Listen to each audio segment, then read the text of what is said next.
Hello दोस्तों।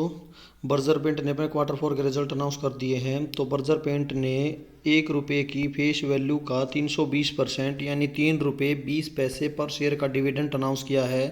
आइए अब देख लेते हैं इनके कंसोलिडेटेड फाइनेंशियल रिजल्ट्स।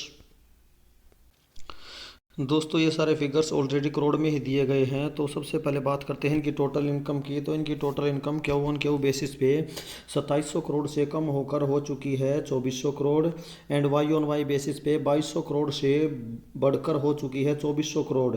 यानी क्यू बेसिस पे इनकम कम हुई है एंड वाई बेसिस पे इनकम बढ़ी है। आइए अब देख लेते हैं इनके एक्सपेंसेस। तो इनके एक्सपेंसेस क्यू बेसिस पे 2400 करोड़ से कम होकर रह चुके हैं 2100 करोड़। एंड वाई बेसिस पे 1900 करोड़ से बढ़कर हो चुके हैं 2100 करोड़। यानी यहाँ पर क्यू बेसिस में इनके एक्सपेंसेस कम हुए हैं एंड वाई बेसिस पे एक्सपेंसेस बढ़े हैं।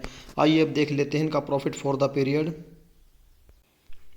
अगर हम बात करें इनके प्रॉफिट की तो इनका प्रॉफिट क्यू बेसिस पे 200 करोड़ से कम होकर रह चुका है 186 करोड़।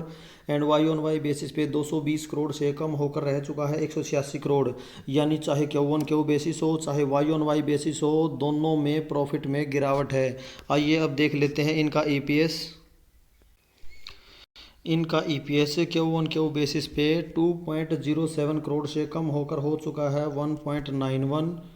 एंड वाई बेसिस पे क्यू 2.27 से कम होकर हो चुका है 1.91। सॉरी दोस्तों, मैं करोड़ बोल गया था, ये करोड़ नहीं होता, ये सिंपल होता है। तो चाहे क्यू बेसिस हो चाहे वाई बेसिस हो, दोनों में प्रॉफिट की तरह ही ईपीएस में भी गिरावट है। तो देखिए दोस्तों, हमारे पास कंपनी की मार्केट एक्सपेक्टेशन का डेटा अवेलेबल नहीं है, इसलिए अब हमें कल मार्केट रिएक्शन से ही पता चलेगा कि ये रिजल्ट कैसा है, क्योंकि हम नहीं जानते कि मार्केट ने बर्जर पेंट से क्या एक्सपेक्ट कर रखा था। इसलिए नहीं कहा जा सकता कि रिजल्ट कैसा है। ओके, थैंक यू दोस्तों।